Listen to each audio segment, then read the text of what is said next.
Hello guys! Hello, this is for Aries. Aries, welcome dito sa aking channel, Kapalaran 888. Welcome guys! Alamin natin kung anong messages, vibration, gabay energy para sa lahat ng Aries.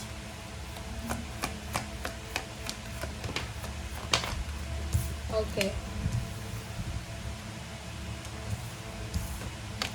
Okay, so 7 and 34, 77 message. Aries. So, kung wala kang trabaho sa ngayon, unemployed ka, possible na makatanggap ka ng job offer, message na kailangan ka bilang isang empleyado or mag-hire sa'yo. And then, next is, sinasabi ng baraha, kung halimbawa na nasa company ka, nagtatrabaho ka na, makakatanggap ka din ng message na pwedeng mabago yung schedule mo sa trabaho, pang umaga ka na or pang gabi, or may mga additional hours kayo na kailangan gugulin sa linggong ito.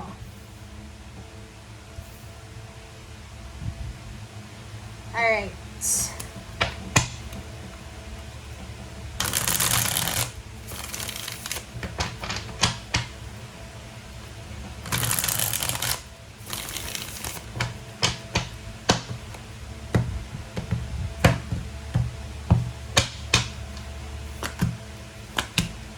Okay, next is 8 of Swords and 6 of Swords.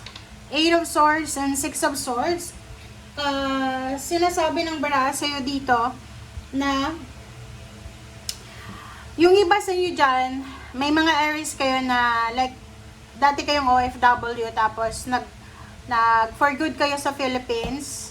And then nakala nyo, yun, for good na kayo. Tapos naubos yung ipon nyo, ganito. Kung nag-business ka, nagpatayo ka ng bahay mo or whatsoever. And now, sa linggong ito, sinasabi ng baraha Aries na yung stagnation mo ay posibleng gumalaw na. Tapos na yung Mercury retrograde. So, yung mga nahang, na delays, mga na-restrict sa buhay mo ay continuous na sa ngayon.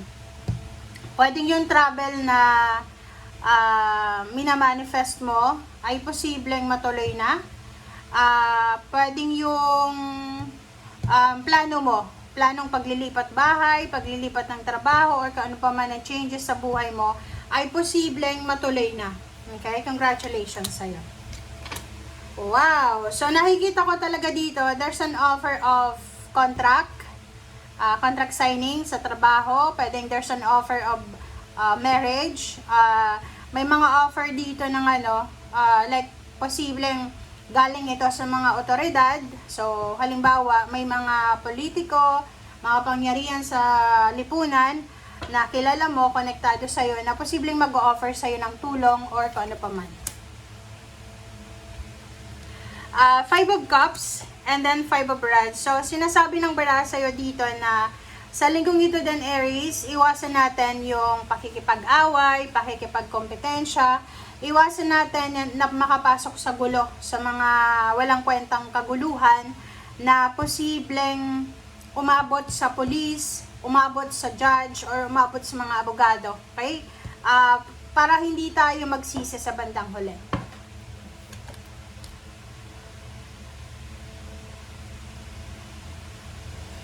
Okay, next is 7 of Pentacles and the High Priestess. So, dito sa dalawang barahang ito, sinasabi ng baraha sa inyo dito na future to ha. So, may future plans ka na hinihintay, Aries, na posibleng mapupursue na siya. Parang continuous yung flow neto. So, kailangan mo lang magpakatatag. Kaso lang, if you are married, may mga married na Aries na mamumroblema ka sa kapartner mo kasi pwedeng mawawalan siya ng trabaho, magkakasakit siya, parang ganon. Like yung may mga asawa ha, kung may asawa kayong Aries, like kung yung mga person nyo is Earth signs, Virgo, Capricorn, and Taurus, yun, yung pwedeng maging problema dyan is mawalan sila ng trabaho, magkasakit sila, may mga problema sila na i-deal like depression, anxiety, ganito. Okay, so yun. So nakikita ko sa'yo dito, medyo ano, yun, medyo sa relationship or medyo sa emotion, magiging imbalance ka sa linggong ito. Kasi, yun na nga eh, like, kung couple kayong dalawa, syempre dalawa, di ba, couple, akala mo, magtutulungan kayong dalawa, pero parang walang kwenta, yung parang ganon, napakaramdam, yun yung mararamdaman mo, it's either ikaw yung masasaktan, or yung person mo, or yung partner mo yung masasaktan. Okay, so dito sa barahang ito, sinasabi ng baraha sa'yo na posibleng bumalik ka sa dati mong trabaho, posibleng bumalik ka sa dating company kung saan ka nagtatrabaho. Kung nasa ibang bansa kayo, posibleng bumalik kayo doon sa lugar kung saan kayo galing, sa probinsya or sa Pilipinas. Or kung nasa Pilipinas ka na ilang taon ka nang nasa Pilipinas, posibleng bumalik ka sa bansa na pinanggalingan mo. Okay? May iba din sa inyo dito, Aries, na huwag kayong masyadong magmamadali na bumili ng bahay, bumili ng sasakyan, gamit yung loan. Huwag kayong magmamadaling magpakasal. Huwag kayong magmamadali sa tagumpay, like easy money, easy success, overnight success, or whatsoever man. You need to be patient. Kailangan dumaan tayo sa sa waiting time, okay? Kasi pag easy money yan, nako, mga illegal yan, so mag-iingat kayo. Talagang may otoridad dito na nakabantay, mag-iingat ka. Knight of Pentacles and Five of Swords. So, sinasabi ng baraha sa'yo dito, na sa usaping salapi, huwag tayong maging aggressive. Okay? Huwag kang maging aggressive. Sabihin natin, okay, may problema ka sa pera. But hindi yun rason para gumawa tayo ng mga bagay-bagay na against sa batas. Diba? Parang ganon. So, sinasabi ng baraha sa'yo dito, ipagpatuloy mo kung anong ginagawa mong maganda sa ngayon. Okay?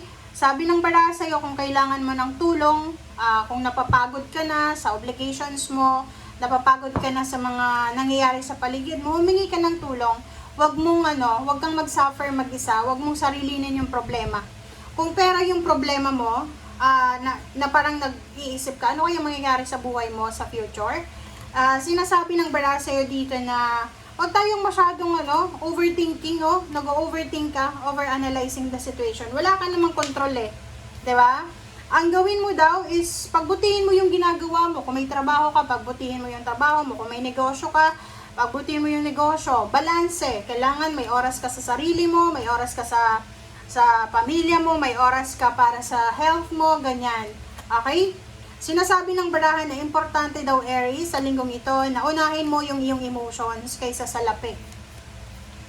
Sinasabi ng baraha sa'yo, huwag tayong magpadalos-dalos kasi yun yung pwedeng maging problema mo. Kailangan mong kontrolin ang sitwasyon, disiplina sa sarili, moderation sa mga bagay-bagay na hindi mo kontrolado. Okay? Thank you guys. Bye!